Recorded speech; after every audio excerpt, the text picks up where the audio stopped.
우리가 함께 볼 말씀은 야고보서 1장 12절부터 18절까지 말씀입니다. 야고보서 2장 12절부터 18절까지 말씀입니다. 한 절씩 교독하도록 하겠습니다. 시험을 참는 자는 복이 있나니 이는 시련을 견디어낸 자가 주께서 자기를 사랑하는 자들에게 약속하신 생명의 면류관을 얻을 것이기 때문이라.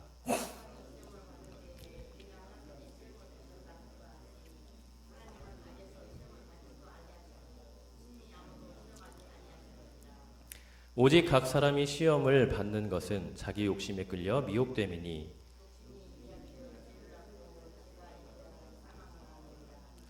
내 사랑하는 형제들아 속지 말라.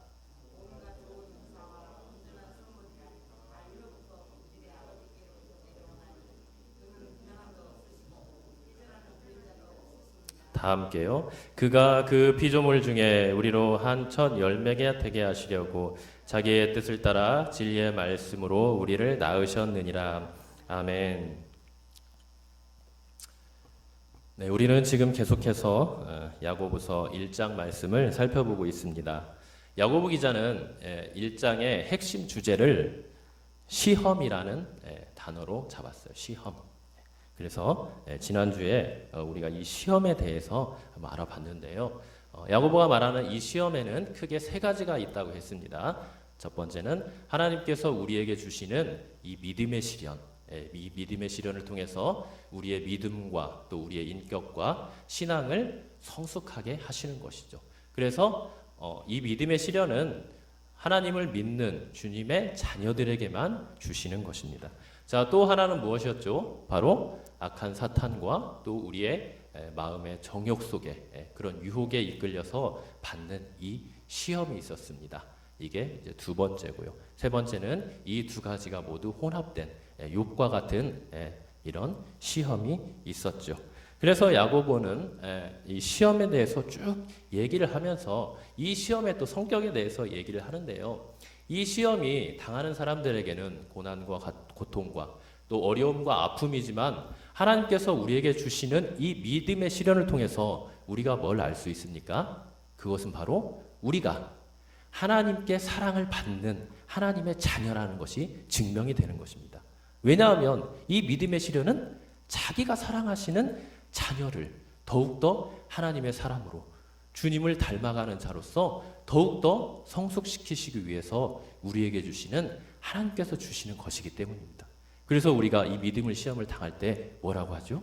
기뻐하라 이렇게 말을 하는 거잖아요. 그래서 우리가 시험을 당할 때 하나님께서 우리의 믿음의 시련을 통해서 또 영적인 성장을 주실 때 우리는 기뻐해야 되는 것입니다.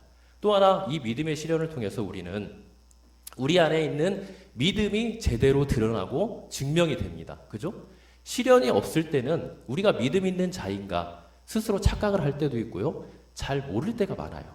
그지만 시련이 닥칠 때 우리가 그 시련에 어떻게 반응하느냐에 따라서 우리의 믿음이 제대로 된 믿음인가 가짜 믿음인가 거기에서 증명이 되고 드러나는 것이죠. 그래서 이 시련을 통해 믿음의 시험을 통해서 우리는 진짜 하나님의 사람인가 믿음의 사람인가를 분명히 알 수가 있는 것입니다. 그래서 우리가 이렇게 하나님의 믿음의 시련을 당하면 보통 이제 반응들이 나와요. 그런 반응들은 믿는 사람이나 믿지 않는 사람이나 처음에는 거의 비슷합니다. 대부분 이 시련이 왜 나에게 닥쳤는가 거기에 대해서 궁금해하기도 하고요. 때로는 하나님을 원망하기도 하고요. 불평하기도 하면서 굉장히 고통스럽게 내적인 갈등과 또 영적인 전쟁 가운데 힘겹게 시간을 보내요. 그렇지만 믿음의 사람들과 그렇지 않은 세상 사람들과의 차이점이 무엇입니까? 세상 사람들은 그냥 원망과 불평으로 끝나버린다는 거예요. 하나님을 욕하고 저주하는 걸로 끝나버린다는 거예요. 그러나 믿음의 사람들은 결국 하나님을 붙들게 되고요. 우리의 믿음을 붙들게 되고요. 결국 그로 인해서 승리하게 되는 것입니다. 그래서 우리가 믿음을 가지고 인내하며 이 시련을 잘 이기기 위해서는요. 뭐가 필요하냐? 바로 5절에 있는 것과 같이 하나님의 지혜가 필요하다고 했습니다. 우리의 힘과 능력과 지혜와 우리의 노력은요, 이 시련들을 이겨낼 수가 없습니다. 예, 시련을 이겨낼 수가 없어요. 그래서 하나님께서는 우리에게 5절의 말씀을 통해서 너희가 지혜가 부족하거든 하나님께 구하되 어떤 하나님께 구하라? 후히 주시고 꾸짖지 아니하시는 그 선하시고 인자하시고 사랑이 풍성하신 그 하나님께 구하라고 말씀하시는 것입니다. 그리고 그렇게 우리가 하나님께 지혜를 구할 때 결국 우리가 어떻게 됩니까? 5절의 마지막에 있는 것처럼 그리하면 주시리라. 네. 여러분들의 믿음을 주시는 거예요. 인내할 수 있도록 힘을 주시는 거예요. 그렇게 함으로써 우리가 하나님의 온전한 사람으로 더욱더 성장해가고 성숙해 갈 수 있는 것입니다. 그렇게 해서 우리가 하나님께 지혜를 구하며 나아가는 것입니다. 이것을 바로 기도라고 했죠. 그래서 우리가 지난주에 들었던 이 말씀 중에서 야고보 기자는 이 시험에 대해서 특히 이 하나님께서 우리에게 주시는 이 믿음의 시련에 대해서 우리에게 말씀해 주시고 그 시련을 이길 수 있는 방법과 또 결과들까지도 우리에게 다 말씀해 주시면서요. 이 하나님께서 주시는 시련을 하나님 주시는 지혜로 인내하며 믿음으로 잘 견디고 감당해 나라고 이렇게 말씀을 해 주시는 겁니다. 자, 그러면서 이제 오늘의 말씀으로 이제 쭉 이어지죠. 그러면서 야고보 기자는 1장 전체를 통해서 계속해서 이제 시험에 대해서 얘기를 합니다. 그런데 오늘 말씀에서는요. 오늘 말씀에서도 역시 이 시험에 대해서 얘기를 하는데요. 특별히 이 시험에 대해서 두 가지를 이렇게 말을 이제 하고 있는데요. 첫 번째로는 이제 하나님이 주시는 그 믿음의 시련, 그리고 사탄, 그리고 우리의 마음의 정욕에서 일어나는 그런 시험, 뭐죠? 유혹에 대해서 두 가지를 이제 비교하면서 이제 얘기를 쭉 이어나가면서 결국에 우리가 어떻게 해서 이 두 가지를 잘 분별하고 어떻게 해야 이 시련들을 잘 이겨낼 수 있는가, 그에 대해서 쭉 이제 오늘 말씀을 이어가고 있는 것이죠. 그래서 오늘 이제 12절 처음 이제 시작할 때 야고보 기자가 뭐라고 이제 시작을 합니까? 시험을 참는 자는 복이 있나니, 이렇게 말씀을 하시면서 앞에서 말했던 이 하나님께서 주시는 이 시련, 이 시험이 복이라는 거예요. 복, 결국 우리 그리스도인들에게 있어서. 그리고 그냥 주시는 그 자체도 복이지만 어떤 사람이 복이 있다는 거예요? 시험을 참는 자가 복이 있다고 이렇게 말씀을 하면서 이제 딱 그 포문을 이어갑니다. 그러니까 앞에서 말하는 이 시험을 결국 어떻게 하라는 거예요? 달게 받으라는 겁니다. 그리고 이 시험을 참고 이긴 자는 복이라고 말을 해요. 그러면서 이제 시험에 대해서 말을 하는데, 자, 여기에서 이제 복이 있는 사람이, 그래서 야고보는 어떤 사람이 복이 있는 사람이라고 말을 하느냐. 먼저 25절에 보면은요, 1장 25절에 보면 거기에 뭐라고 나옵니까? 자유롭게 하는 온전한 율법을 들여다보고 있는 자는 듣고 잊어버린 자가 아니요 실천하는 자니 이 사람은 그 행하는 일에 복을 받으리라. 자, 그러니까 어떤 사람이 복 있는 사람이라는 거예요. 결국 하나님의 말씀을 듣고 끝나버린 게 아니라 그것을 잘 듣고 또 내 마음판에 새겨서 그 말씀대로 온전히 행하며 사는 자라. 그 사람이 바로 어떤 사람이다? 복 있는 사람이라고 말을 합니다. 또 12절에 보면은 거기에 뭐라고 나와 있죠? 시험을 참는 자는 복이 있나니. 또 5장 12절에 보면요, 거기에도 이렇게 나옵니다. 보라, 인내하는 자를 우리가 복되다 하나니, 이렇게 말을 해요. 그러니까 복 있는 사람이 결국 어떤 사람이라는 거예요? 결국에는 하나님의 말씀을 듣고 행하는 사람이 복된 사람입니다. 그것뿐만 아니라 또 어떻게 하는 사람이에요? 우리에게 주신 그 시련을 잘 참고 인내하는 사람이 복 있는 사람이라는 거예요. 그래서 야고보서 전체를 보면은요, 이 복에 관한 얘기가 총 3번이 나옵니다. 총 3번이 나오는데 그 중에 한 번이 바로 말씀을 듣고 행하는 자, 그리고 2번은 뭐냐? 이 하나님께서 우리에게 주신 시련을 잘 참고 인내하는 자. 그 인내에 대해서 말해요. 그러니까 인내라는 것이 굉장히 중요하다는 것을 우리에게 강조하는 거겠죠. 자, 이렇게 해서 이제 12절은 시험을 참는 사람이 복이 있다, 이렇게 말씀을 하고 있습니다. 그래서 복이 있는 사람은 결국 믿음의 시련을 잘 견디는 사람이라고 하죠. 자, 세상 사람들은 이것을 복이라고 하지 않죠. 그죠? 예, 우리에게 닥친 시련과 고난을 복이라고 하지 않아요. 이것을 고난이라고 생각을 합니다, 주로. 예. 그러나 그들은 그래서 시련이 없는 모든 일이 잘 되는 것을 이 복이라고 이 말을 해요. 한마디로 만사형통이 복이라는 거죠. 그러나 성경은 그렇게 말을 하고 있지 않아요. 성경은 복 있는 사람은 시험이 없는 사람이 복 있는 사람이라고 하지 않아요. 어떤 사람입니까? 바로 그 시험을 잘 참고 견디고 인내하는 사람이 바로 복 있는 사람이라고 합니다. 그 이유가 뭘까요? 그 이유는 바로 12절에 있습니다. 먼저 시험을 견디는 자에게 무엇이 주어집니까? 생명의 면류관, 생명의 화관이 주어진다는 거예요. 자, 이 면류관은 무엇일까요? 왕이 쓰고 있는 그걸 면류관이라고 하잖아요. 여기서 말하는 것은 그 왕이 쓰고 있는 그 왕관을 면류관이라고 하지 않고요. 이건 구체적으로 뭐냐? 운동선수가 인내하고 또 열심히 훈련한 결과로 경기에서 우승했을 때 받는 그 우승자가 받는 거 있죠? 예, 월계관. 예, 그거를 바로 이 면류관, 화관, 그렇게 말을 합니다.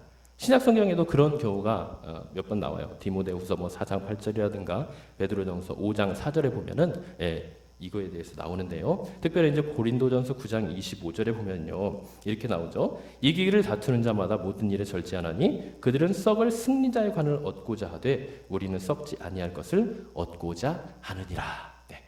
그래서 이렇게 생명의 화관, 면류관에 대해서 말을 하는데요. 그래서 경기에서 우리가 이기기를 힘쓰는 사람은 무엇을 합니까? 절제를 합니다. 절제. 절제라는 게 뭐예요? 절제라는 것은 우리의 본성에서 일어나고 있는 많은 욕심과 악함들을 참고 인내하는 거죠. 그래서 시련이 없는 승리는 있습니까? 없습니까? 없는 것입니다. 우리 안에 있는 본성이 뭐가 있을까요? 우리가 경기를 하는데 운동선수들 많이 보셨죠? 특별히 이제 올림픽을 할 때가 되면은 이제 텔레비에서 이제 많이 이렇게 보여줍니다. 그래서 그 운동선수들이 어떻게 절제를 하면서 그 승리자의 관을 얻기 위해서 노력하는지 그 모습을 보여줘요. 자, 그 모습을 보면서 참 눈물 날 정도로 마음이 아프더라고요. 특별히 체조 선수들 보셨습니까? 그 먹고 싶은 것들 다 절제해 가고 그 젊은 애들이 놀고 싶은 것들 다 절제해 가면서 자기 안에 있는 많은 욕망들을 다 절제해 가면서 그렇게 열심히 노력하는 모습들을 많이 봤을 것입니다. 우리에게는 그래서 시련을 잘 참고 견디고 인내하는 것이 필요하고요. 이것이 우리에게 복이 될 줄 믿습니다. 그래서 시험을 참는 자가 이제 또 복이 있는 이유가 있습니다. 그것은 바로 12절에 있는 말씀과 같이 이 생명의 화관, 이 생명의 면류관이 무엇의 결과이기 때문입니까? 바로 나의 노력과 열심의 결과입니까? 아니죠. 뭐라고 나와요? 하나님의 약속의 결과래요. 하나님의 약속의 결과. 그러니까 시험을 참는 자에게는 하나님이 우리에게 생명의 이제 화관을 주시는데요. 많은 사람들은 우리가 받는 이러한 영광들을 어떻게 생각하느냐? 내가 그렇게 많이 노력했으니까, 내가 그만큼 열심히 했으니까 다 그에 대한 근원과 동기와 여러 가지 공로를 누구에게 돌립니까? 자기 자신한테 돌려요. 자기 자신한테. 자, 그런데 여기에서 말하는 시험을 참는 자에게 주시는 이 생명의 면류관, 화관은 누가 주신다는 거예요? 하나님께서 주신다는 겁니다. 무엇으로? 약속으로 주신다는 거예요. 그래서 우리가 시험을 참으면서 받는 그런 무한한 영광과 감격과 감사, 그 모든 결과물들은요, 나에게서 기인하지 않습니다. 누구에게서 기인해요? 하나님에게서 기인하는 거예요. 하나님이 우리에게 약속을 해주시고 그 약속에 대한 결과로 우리에게 주시는 것입니다. 그래서 신자의 인내 이전에 뭐가 있습니까? 하나님의 약속이 있는 거예요. 우리가 아무리 열심히 노력해도 하나님의 약속이 없으면 그런 것들은 받을 수가 없는 것이죠. 그래서 우리는 이런 하나님의 약속을 믿고 나아가야 됩니다. 그래서 생명의 화관은 우리의 노력의 결실도 아니고요, 또 우리의 승리의 전리품도 아닙니다. 아무리 수고하고 인내해도 주님이 상을 약속하지 않으셨다면 우리는 받을 수가 없는 것입니다. 그러므로 신자가 시련을 참은 후에 받는 이 생명의 면류관, 이 화관은 결국 무엇이라고 말할 수 있냐? 바로 하나님의 은혜라고는 말할 수 없는 것입니다. 시련이 없으면 생명의 화관도 없습니다. 그러나 더 근본적으로 말을 하면요, 은혜가 없으면 결국 우리에게 생명의 면류관도 없는 것입니다. 하나님은 은혜로 신자 안에서 생명의 화관을 주시고 또 이 모든 것을 약속해 주셨습니다. 신자의 인내에 대한 이 하나님의 보상은 결국 하나님의 은혜에 근거한다고 할 수 있는 것입니다. 그래서 우리는 하나님의 이 약속을 믿고 당하는 모든 시련들을 기쁨으로 끝까지 참고 인내해야 될 줄 믿습니다. 시험을 참는 자가 복 있는 자인 이 세 번째 이유는요, 이 생명의 화관이 일시적인 것이 아니라 영원한 것이기 때문입니다. 신자가 시련을 참은 후에 마침내 얻게 되는 이 생명의 화관은요, 영원한 것이에요. 이 땅에 속한 것은, 그리고 이 땅에 있는 아름다움, 또 아름다운 꽃, 다 시간이 지나면 어떻게 됩니까? 다 꽃은 떨어지고 그 모양의 아름다움도 다 없어지게 됩니다. 11절에 그렇게 나오죠. 그러나 이 화관, 이 생명의 면류관은 무엇입니까? 그야말로 생명의 영원한, 하나님이 주시는 그 영원한 생명의 화관이라는 것이죠. 이 생명은 어떤 것입니까? 잠깐 보이다 없어지는 안개와 같은 그런 육신의 생명이 아니에요.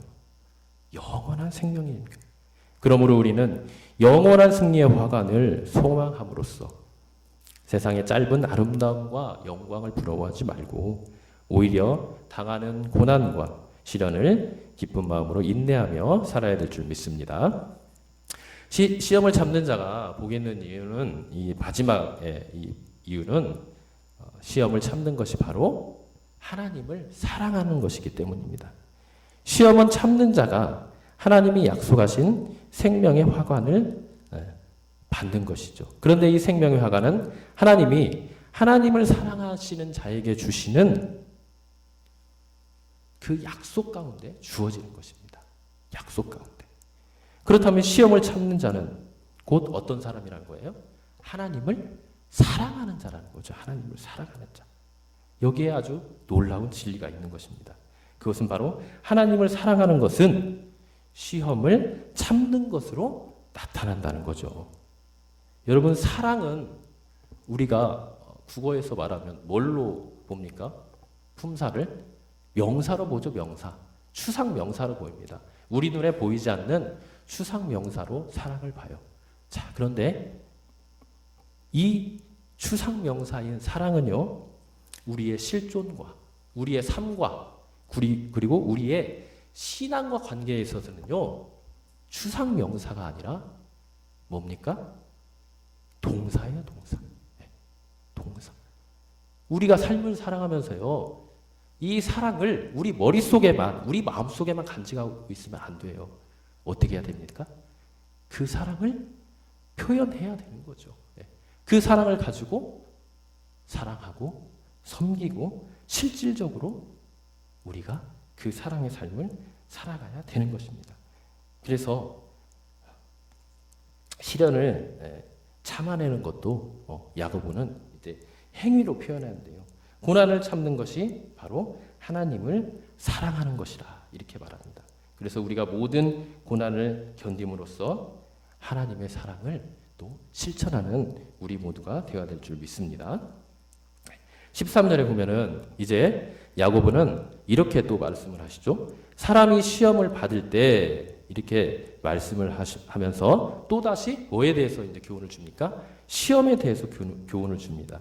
자, 그런데 여기에서 나오는 이 시험과 그리고 12절에 나오는 시험 같은 단어일까요? 같은 의미일까요? 그렇지가 않습니다. 네, 12절에서 나오는 시험은 어떤 시험이에요? 바로 하나님께서 우리에게 주시는 믿음의 시련을 의미합니다. 그래서 이 시험을 참는 자에게는 무엇이 주어져요? 하나님이 약속하신 생명의 면류관이 주어지는 거예요. 그러나 13절에서 15절에 그 시험은요, 사단이 주고 또 우리 마음의 죄성에서 일어나는 유혹, 그 미혹을 말하는 것이 바로 여기에서 말하는 시험입니다. 그래서 12절의 시험은요, 우리에게 복을 가져다 줍니다. 그러나 13, 15절의 시험은요, 죄를 짓게 하고 또 사망에 이르게 하는 그런 특징이 있죠.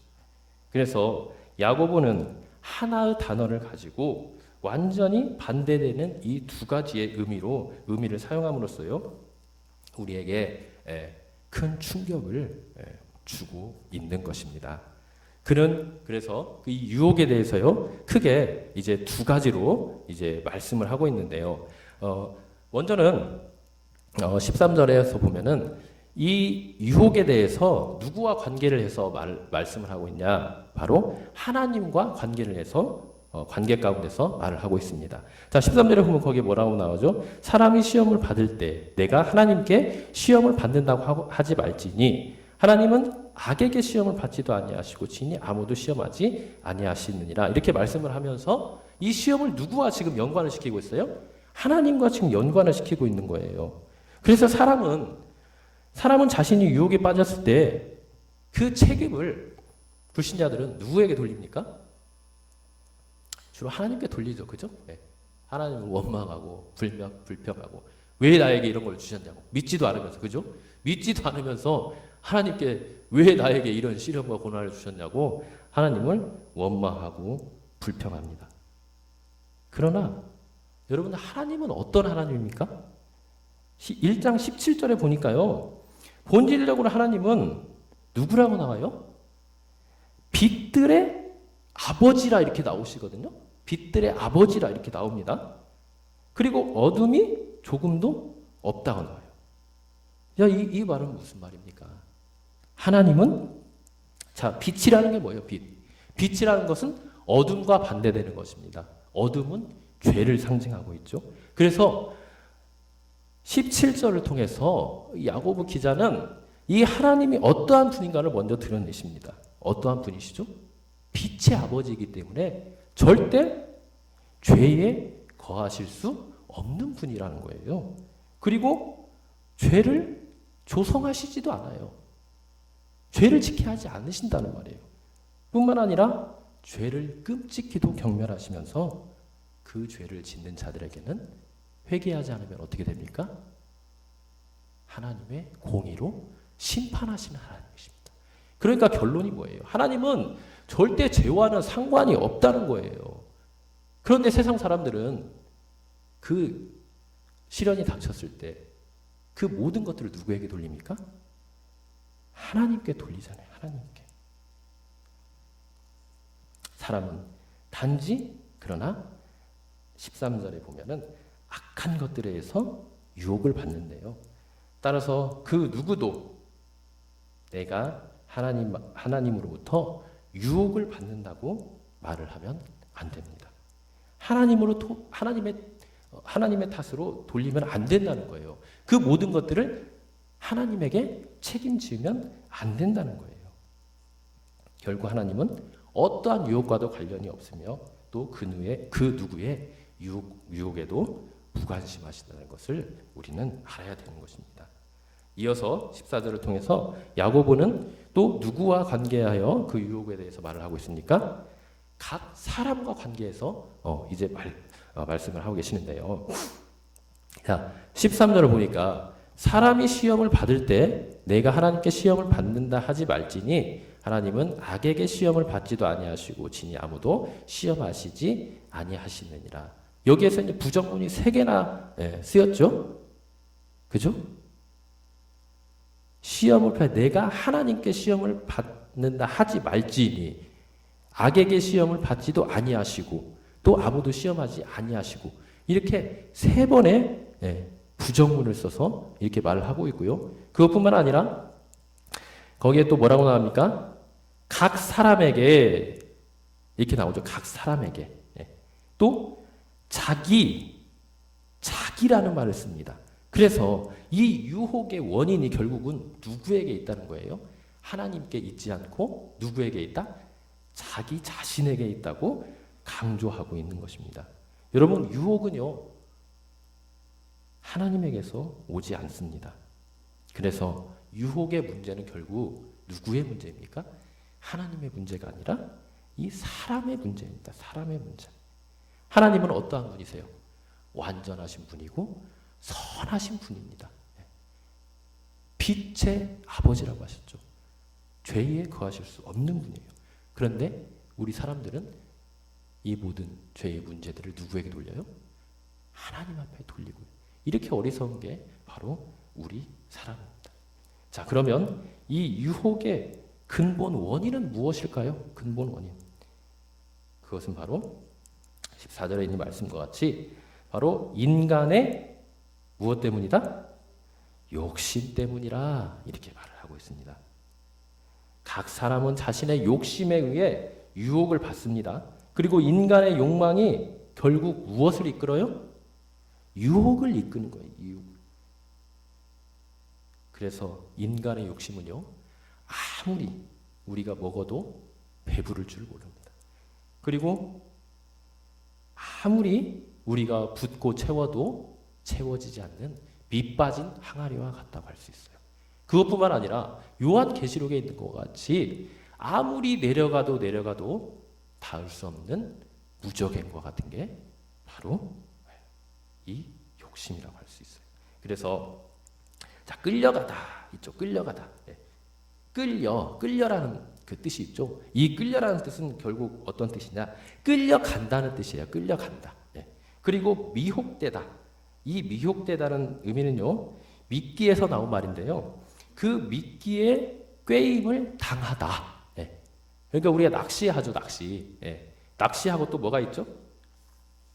뭐 사냥이라든가, 산에서 뭐 토끼를 잡을 때, 뭘 잡을 때 거기는 미끼를 딱 놓잖아요. 낚시할 때도 딱 미끼를 넣어가지고 그걸 잡아가져요. 그래서 결국 이 만족할 줄 모르는 이 인간의 욕망이, 채워지지 않는 이 인간의 욕심이 미끼라는 유혹물을 따라가다가 결국 무엇을 물고 말아요? 유혹에 빠지고 그것을 물므로써 큰 문제가 생기는 것입니다. 그래서 우리가 욕심을 버리면 미끼를 따라가지 않게 되고 유혹에 넘어가지 않게 되는 것입니다. 자, 그런데 우리가 이렇게 우리에게 욕심이 생기잖아요. 그죠? 우리에게 이제 욕심이 생깁니다. 그런데 이 욕심을 일으키는 게 아까 뭐라고 했죠? 미끼라고 했죠. 미끼. 그래서 우리가 욕심을 제어하기 위해서는 우리가 먼저 우선이 돼야 될 게 있는데요. 그게 뭐냐? 바로 이 미끼가 무엇인가를 알아야 돼요. 미끼가. 그래서 우리 앞에 다가오는 이 미끼가 정말 하나님께서 우리에게 주시는 믿음의 시련을 통해서 성장시키기 위한 하나님이 주시는 것인가? 아니면 우리를 죄짓게 하고 결국 사망으로 인도하는 사단이 주는 것인가를 잘 분별할 필요가 있습니다. 영적인 분별력, 영적인 통찰력이 있어야 된다는 거예요. 자, 그럼 우리가 영적인 통찰력, 분별력을 우리가 어떻게 얻을 수 있을까요? 그냥 우리가 책을 많이 읽고 뭘 많이 안다고 해서 그것을 알 수 있을까요? 그렇지 않습니다. 네. 결국 이 문제는요, 하나님께서 이 성경 전체를 통해서 우리에게 주신 이 신앙의 두 기둥을 통해서 우리가 알 수가 있는데요. 지난주에도 제가 강조했듯이 무엇입니까? 결국 말씀과 기도인 것입니다. 자, 그래서 우리가 지난주에 배웠을 때, 우리가 말씀을 알아봤을 때 하나님의 지혜가 결국 필요한 거잖아요. 그죠? 이 미끼를 분별하기 위해서는 하나님의 이 지혜가 필요한 건데 이 지혜를 우리가 어떻게 얻는다고 나왔습니까? 결국 후히 주시고 꾸짖지 않으시는 이 하나님께 기도함으로써 우리가 얻는다고 했잖아요. 그죠? 예. 기도할 때 우리에게 누가 함께 해주십니까? 성령 하나님이 함께 해주십니다. 그리고 이 성령 하나님은 신앙의 또 한 기둥인 말씀을 사용하셔서 우리에게 지각을 주시고 믿기와 하나님이 우리에게 주시는 것들을 잘 영적으로 분별할 수 있도록 우리를 도와주시고 힘을 주시는 것입니다. 그래서 여기에서도 결국 우리에게 필요한 건 뭐냐? 결국 하나님의 말씀과 기도인 것이죠. 지난주에 봤던 것처럼 그 지혜를 얻는 기도의 통로. 이 통로를 우리는 잘 사용할 줄 알아야 됩니다. 그래서 늘 우리가 하나님 앞에 영적인 지혜를 달라고 선과 악을 사단이 주는 것과 하나님께 우리에게서 믿음의 시련을 주는 것을 잘 분별하게 해달라고 늘 하나님께 기도를 해야 돼요. 기도하지 않으면요, 우리는 영적인 감각이 너무나도 무디워집니다. 무디워지다 보면은 우리의 생각과 우리의 삶이 아주 잡다한 것들로 가득 차게 돼요. 그러다 보면은 우리의 마음도 혼란스러워지고요. 또 어떤 문제가 시험이나 시련이 닥쳐왔을 때 그것을 제대로 판단할 수 있는 판단력과 분별력, 이런 영적인 통찰력이 약해지고 없어지는 거예요. 그래서 늘 우리는 눈을 들어 하나님을 바라보고 겸손하게 이 지혜를 구하며 나아가야 되는 것입니다. 그러나 우리 안에 있는 이 결코 만족할 줄 모르는 욕망, 또 욕구, 욕심이 미끼에 흘려서 끌려가고 결국 미끼를 덥석 물고 꽉 움켜잡아 버리죠. 마치 올무에 동물들이 묶이고 또 물고기들이 낚싯바늘에 걸려버리는 것처럼. 그래서 야고보는 이 모습을 이렇게 표현했습니다. 너무나도 잘 아시는 말씀이죠. 욕심이 잉태한 즉 죄를 낳고. 욕심으로 유혹에 빠지면 우리가 뭘 범하게 됩니까? 죄를 범하게 됩니다. 이처럼 유혹은 유혹에서 끝나지 않고 다음 단계로 진행하는 특성이 있어요. 이래서 무서운 겁니다. 그래서 이 필연성을 강조하기 위해서 야고보는 어떤 비유를 드는데요. 이 비유는 바로 잉태와 출산의 비유를 들고 있습니다. 잉태와 출산의 비유. 잉태한 사람이 출산하지 않는 경우를 여러분 보셨습니까? 그런 일은 결코 있을 수 없습니다. 마찬가지로 욕심으로 유혹에 빠졌는데 죄를 범하지 않을 수는 없는 거예요. 그런데 더욱 심각한 것은 무엇입니까? 바로 범죄가 유혹에 빠진 자의 최종 결과가 아니라는 거예요. 야고보가 뭐라고 말합니까? 욕심이 잉태하면 죄를 낳지만 여기서 끝나는 게 아니라 어떻게 된다? 그 다음 단계로 진행하고 성장해서 결국 무엇을 낳는다? 사망을 낳는다는 거예요. 사망. 여러분, 죄는 출생한 후에 꿈틀꿈틀꿈틀 계속해서 움직입니다. 죄는요, 살아있는 생명체예요. 죄는 살아서 거듭 죄를 지으며 계속해서 성장해가는 특성이 있어요. 작은 죄는 더 큰 죄로, 적은 죄는 더 많은 죄로 계속해서 성장합니다. 죄는 멈추지 않고 계속해서 죄의 열매들을 재생산해내는 것입니다. 죄는 공장과 같아요. 그래서 어떤 공장이요? 정전이 없는 공장, 고장이 없는 공장. 참 무서운 공장이죠. 그죠? 그래서 죄는 충분히 성장을 하면 결국 무엇을 낳습니까? 죽음을 낳는 겁니다. 죽음.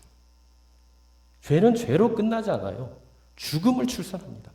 죄는 사망을 낳을 때까지 계속해서 쉬지 않고 성장해 갑니다. 그리고 죄의 끝에 죽음이 기다리고 있는 것이죠. 죄의 절정에 결국 사망이 자리 잡고 있는 것입니다. 12절 말씀처럼 시험을 참으면 우리에게 무엇이 주어집니까? 생명의 면류관이 주어져요. 그러나 15절에 있는 말씀처럼 유혹에 빠지면 우리가 어떻게 됩니까? 결국 죽음에 이르게 되는 것입니다. 욕망과 그래서 죄의 공통점은요, 이 출산한다는 데 있어요. 출산한다. 출산은 번식이죠. 번식은 그냥 번식이 아니라 죽음에까지 이르게 하는 번식입니다. 그러므로 우리는 유혹에 넘어가지 않도록 무엇을 버려야 됩니까? 욕심을 버려야 돼요. 욕심이 우리를 유혹으로 이기지 못하도록 포기할 것은 포기하고 내어줄 것은 내어주고 내려놓을 것은 내려놓는 이 믿음의 결단과 실행을 계속해서 해 나가야 되는 것입니다. 여러분, 시험을 참는 자가 어떤 자라고 했죠? 아까? 복이 있는 자라고 했어요. 복이 있는 자. 네. 그 복은 만사형통의 복이 아니라고 했죠? 하나님이 주시는 시련, 이것을 잘 참는 자에게 주어지는 것입니다. 이렇게 시련을 참고 견디는 사람은 이 복이 있는 사람입니다. 그런데요, 우리가 이 진리를 우리의 가정이나 교회 공동체에 적용하는 데는요, 그리 쉽지가 않습니다. 그래서 또한 하나님의 지혜가 필요해요. 우리가 당하는 시험 중에는 참으로 견디기 어려운 시험들이 굉장히 많아요. 그리고 참아내기에는 너무도 무거운 시험들이 굉장히 많습니다. 그런데 여기서 중요한 사실이 한 가지 있어요. 이런 우리가 견디기 힘들고 어려운 시험을 당할 때, 또 그런 사람들을 봤을 때 우리가 어떻게 대해야 되는 거냐입니다. 어떻게 대해야 될까요?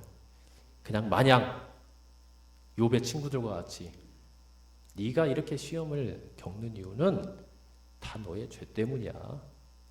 네가 뭔가 잘못했기 때문이지.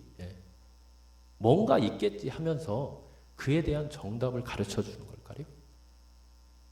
이럴 때 우리는 이렇게 시험으로 인하여서 힘들고 어렵고 고통스러워하는 우리 이웃들, 또 우리의 옆에 있는 형제 자매들을 봤을 때 우리는 어떻게 이들을 대해야 될까요?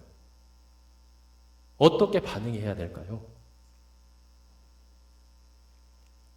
그것은 바로 우리에게 정말 필요한 것은요, 그런 정답을 주기 이전에 바로 그들을 이해하고 수용하고 공감하는 것이 필요하다는 것입니다.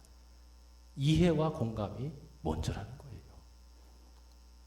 시험을 인내하면 생명의 화관을 받을 것이기 때문에 시험을 참는 자는 여러분 복이 있습니다. 이거 정답이에요. 하지만 고난으로 인해 힘들어하는 분들도 이거 알고 있을까요? 모르고 있을까요?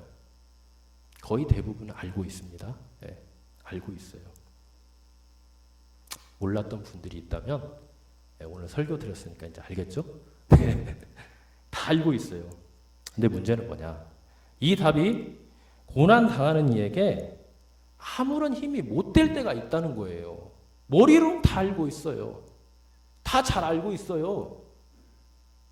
그런데 왜 자기에게는 아무런 힘이 되지 못할까요? 왜 답이 아무런 힘이 되지 못할까요? 답이 틀렸기 때문일까요? 모르기 때문일까요? 아닙니다. 정답을 잘 알지만 당하고 있는 시험이 너무 무겁고 버겁고 그래서 힘이 되지 못하는 것입니다. 머리로는 알지만 현실이 너무 어렵다 보니까 그것을 담아내지 못하는 거예요. 그 무게를 견뎌내지 못하는 거예요.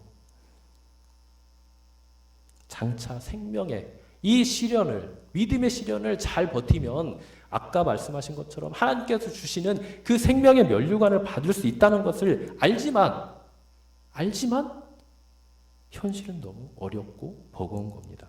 고난은 현실이고 정답은 먼 미래처럼 느껴지는 거예요. 시련은 함께 있는데 정답은 너무 멀리 느껴지는 겁니다. 견디기 너무 고통스러우니까 정답만 말하지 말고 그냥 내 편이 되어 나 좀 이해해주고 인정해주고 알아주고 공감해주는 게 그래서 우리에게는 필요합니다. 여러분, 신자는 기계가 아니에요. 네. 신자, 우리 성도들도요, 똑같이 힘들어하고 어려워하는 연약한 존재입니다. 그러므로 시험 중에 있는 성도들에게 자꾸 정답만 들이밀려고 분석만 하려고 그렇게 하지 말았으면 좋겠습니다. 그냥 이해하고 공감해 주면서 그들과 먼저 함께 하셨으면 좋겠습니다. 정답은 누가 알려줍니까? 목사님이 알려주시잖아요. 그리고 하나님 말씀 보면 다 나와 있잖아요. 그죠? 우리에게 우선적으로 필요한 것은 바로 이 이해와 공감의 자세가 필요할 줄로 믿습니다. 이건 우리가 잘나서 그런 것이 아니에요. 바로 거기에 무엇이 있기 때문입니까? 바로 하나님의 은혜가 있기 때문입니다. 하나님의 은혜. 하나님의 긍휼하심이 거기에 깃들기 때문이에요. 여러분, 시험과 유혹은 같은 단어로 표현됩니다. 그러나 그 의미와 원인과 결과는 완전히 우리가 다른다는 것을 봤어요. 그런데 자주 시험과 유혹이 하나의 사건에서 동시에 오는 경우가 있어요. 어떤 경우가 그렇다고 했죠? 바로 욥의 경우가 그렇다고 했어요. 욥은 그 두 가지가 함께 왔어요. 하나님의 시련. 그래서 욥이 맨 마지막에 어떻게 됩니까? 그의 믿음이 엄청 강해진 그 믿음의 고백을 하는 것을 42장에 보면은 그렇게 나와요. 지금까지 내가 귀로 듣기만 하였사오나 이제는 눈으로 하나님을 봅니다. 눈으로 하나님을 본다는 게 뭐예요? 그만큼 하나님에 대해서 깊이 알게 되고 그의 하나님과의 관계가 더욱더 친밀해졌다는 거예요. 친밀해졌다는 거예요. 그런 믿음에 엄청난 성숙이 있었던 거예요. 그렇지만 또 어떤 게 있었습니까? 하나님의 허락하에 사탄의 시험, 유혹도 있었어요. 그래서 뭘 잃었어요? 자기의 모든 재산을 잃고 자녀들 다 잃고 재산도 잃고 아내는 뭐라고 합니까? 그를 저주하고 떠나버렸죠. 친구들은 뭐라고 해요? 그를 와서 비난했죠. 이렇게 된 원인이 무엇입니까? 먼저는 사탄이 그랬죠. 사탄이 욥을 유혹한 겁니다. 미혹한 겁니다. 그러나 하나님은 이 사탄에게 그 유혹과 미혹을 허락을 했어요. 왜 허락을 했을까요?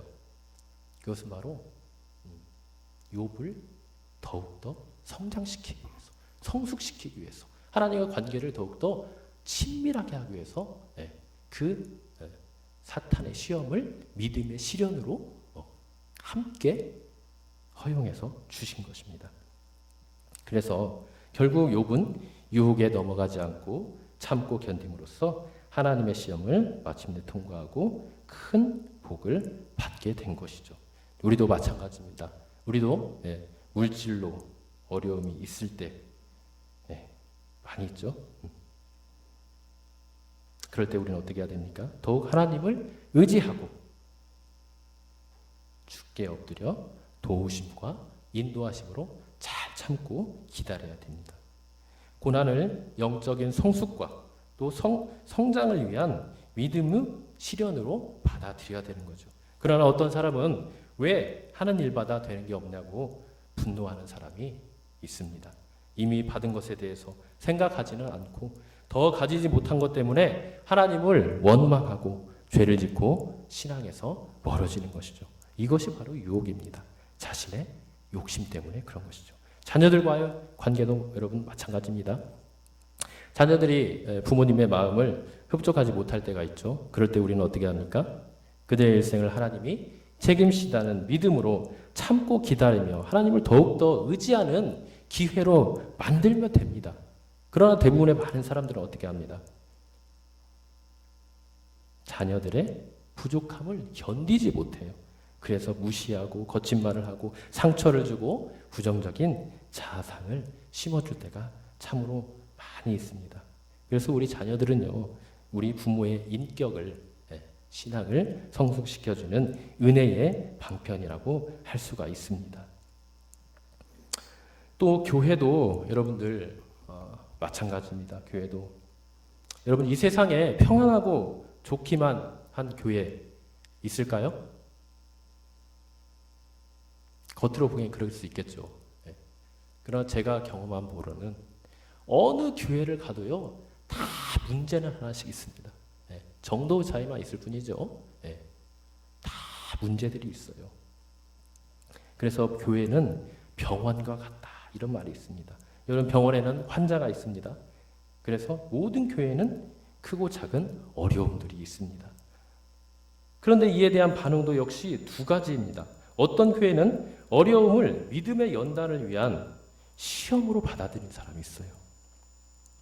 그들은 이때 마귀가 틈타지 못하도록 서로 돌아보고 기도하고 참고 이해하며 용납함으로써 온 교회가 하나가 되어 더욱 온전한 교회로 성장하고 성숙하는 교회로 만들어갑니다.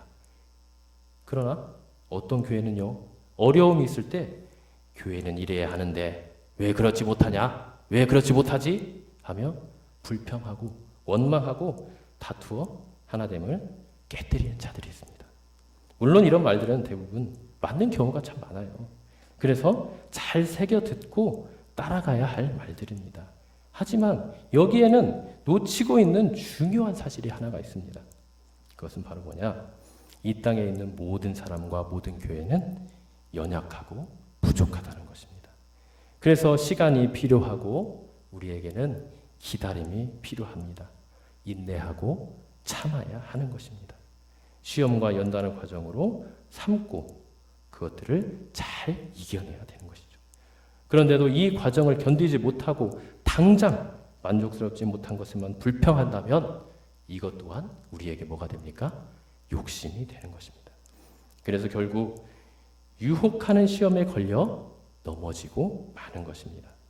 그러므로 우리는 모두 내 입과 내 행실로 교회가 유혹에 빠져 하나님 앞에 죄를 짓는 일이 없어야 한다는 간절한 바람으로 참고 인내하며 교회를 진리 위에 세워나가기 위해서 수고를 많이 해야 됩니다. 우리는 모두 시험과 유혹을 분별할 줄 알아야 됩니다. 시험은 견디는 유혹에는 빠지지 않도록 깨어 있어야 합니다. 이를 위해서 우리는 항상 자신에게 이러한 질문을 해야 되는 거죠. 이 일이 내 욕심 때문인가? 그렇다면 유혹이고 죄를 지게 하는 것이므로 미련 없이 버려야 합니다. 그러나 그것이 아니라면 그것은 하나님이 시험이니 우리가 어떻게 해야 됩니까? 잘 견디고 인내해야 되는 것입니다. 우리 모두가 이런 영적인 분별력을 가지고 시험은 잘 인내하고 유혹은 욕심을 버리고 물리쳐 승리하는 모든 성도님들 되기를 간절히 바랍니다. 우리 함께 찬송하도록 하겠습니다.